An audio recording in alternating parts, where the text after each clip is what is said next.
तो अभी तक हम अच्छे से सीख चुके हैं कि सेट क्या होता है क्या नहीं होता है, ये भी हम पता कर चुके हैं। अब आगे हम देखने जा रहे हैं कि सेट को हम लिखते कैसे हैं, ठीक है, उसे रिप्रेजेंट कैसे करते हैं। तो आ जाओ अच्छे से देखते हैं। तो बात यही आ जाती है कि देखो इसको रिप्रेजेंट करने के या लिखने के दो तरीके हैं, ये आपको याद रखना है कि इसको रिप्रेजेंट करने के कितने तरीके हैं, दो, ठीक है। पहला तरीका क्या है, क्या नाम है इसका, रोस्टर फॉर्म, ठीक है, यहाँ पे क्या आ जाता है, रोस्टर, ठीक है। तो ये पहला तरीका है और इसको साथ में टेबुलर भी बोला जाता है, ठीक है। तो इसके दो तरीके हैं, यही लिखा हुआ है कि there are two methods of representing a set, ठीक है। दो मेथड है सेट को रिप्रेजेंट करने के, जिसमें से पहला क्या है, रोस्टर फॉर्म, ठीक है, या फिर उसे हम टेबुलर फॉर्म भी बोलते हैं, ठीक है। और दूसरा है हमारा सेट बिल्डर फॉर्म, ठीक है, सेट बिल्डर फॉर्म। अब इसे सेट बिल्डर क्यों कहते हैं ये भी आपको मैं आगे बताऊंगा।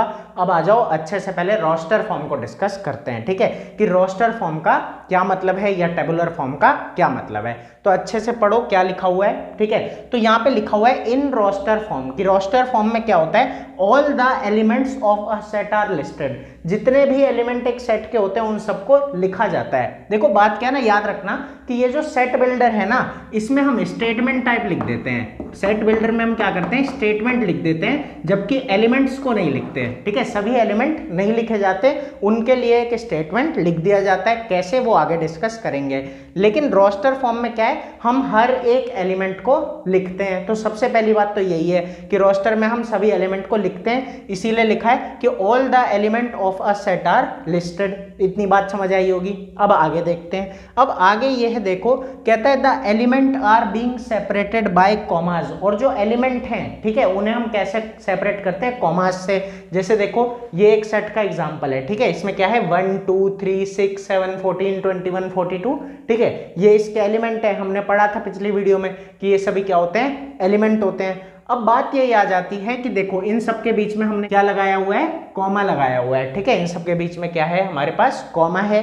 तो यही बात है कि एक तो हम सभी एलिमेंट को लिखते हैं, ठीक है, उसके बाद सबके बीच में क्या होता है, कॉमा, मतलब कॉमा की मदद से उन्हें सेपरेट किया जाता है। उसके बाद एक इंपॉर्टेंट बात क्या बोल रहा है, देखो कि and are enclosed within braces, और उन्हें ब्रेसेस में एनक्लोज कर दिया जाता है। ये जो हमारे होते हैं ना, ये वाले ब्रैकेट, इन्हें क्या बोला जाता है, ब्रेसेस बोला जाता है। ये आपको याद रखना है, ठीक है। देखो एक छोटी सी बात है कि ये है जैसे, तो इसको हम कहते हैं पैरेंथेसिस, ठीक है, क्या बोलते हैं, पैरेंथेसिस। उसके बाद फिर आता है हमारे पास ये, तो इसको हम बोलते हैं ब्रैकेट, ठीक है। और उसके बाद ये आते हैं तो इन्हें बोला जाता है ब्रेसेस, ठीक है। याद रखना कि ये पैरेंथेसिस है, ये ब्रैकेट है और ये हमारा ब्रेसेस है, ठीक है, अच्छे से आपको याद रहेगा। अब आगे देखते हैं जरा। अब आगे बात यही आती है कि हमने ब्रेसेस में इन्हें बंद कर दिया, कॉमा से सेपरेट कर दिया और सभी एलिमेंट को लिख दिया। इतनी कहानी अच्छे से समझ आई होगी। तो इसी को बोलते हैं रोस्टर फॉर्म। अब आगे हमें एक एग्जाम्पल दिया हुआ है, तो एग्जाम्पल कहता है, देखो क्या, कि set of all even positive integers, ठीक है, कि हमें एक सेट बनाना है किसका, इवन पॉजिटिव इंटीजर्स का। अब बात आती है कि इंटीजर क्या होते हैं, तो ऐसे नंबर जिनमें डेसिमल ना हो।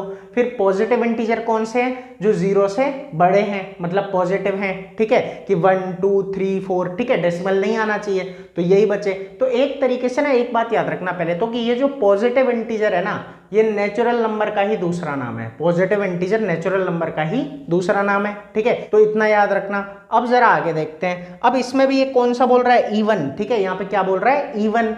तो इवन वाले कौन से होते हैं, जो 2 के टेबल में आते हैं। ये भी आपको याद करवा चुका हूं कि देखो ऐसे याद रख लेना, ऑड और इवन। तो ऑड की स्पेलिंग में कितने लेटर, 1 2 3 लेटर, तो 3 2 के टेबल में नहीं आता, तो ऑड वो जो 2 के टेबल में ना आए।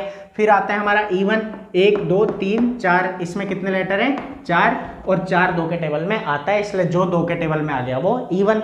तो आगे ये हमसे यही कह रहा है कि सभी पॉजिटिव इंटीजर का सेट बनाओ, ठीक है, इवन पॉजिटिव इंटीजर का, जो कि 7 से छोटे हैं। किससे छोटे हैं, 7 से। अब 7 से छोटे पॉजिटिव इंटीजर कौन से हैं, 1 2 3 4 5 6, इनमें से इवन कौन से, 2 4 6, उसी का सेट बनाना था। तो ये देखो ब्रेसेस में बंद कर दिया और लिख दिया 2 4 6। तो अच्छे से समझ में आ गया होगा।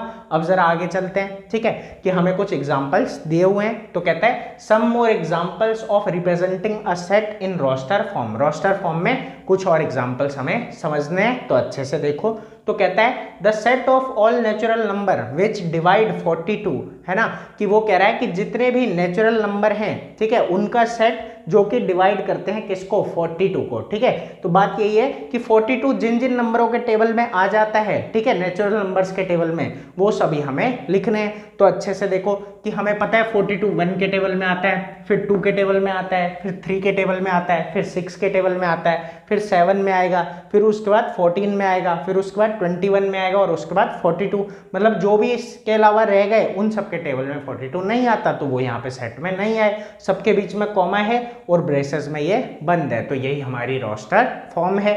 अब आ जाओ, अब आगे चलते हैं। तो यहाँ पे देखो कह रहा है सेट ऑफ ऑल वोवल्स, किसका सेट, वोवल्स का सेट इंग्लिश अल्फाबेट में। ठीक है, तो इंग्लिश अल्फाबेट में वोवल्स कौन कौन से हैं, AEIOU, लिख दिया, कहानी खत्म हो गई।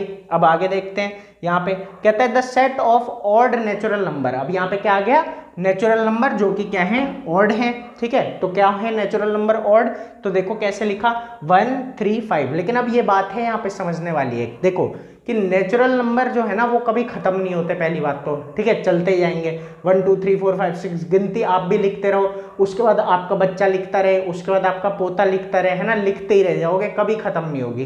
ठीक है, उसके पोते का पोता भी लिखता रहेगा। गिनती ऐसी चीज है जो कभी खत्म नहीं हो सकती।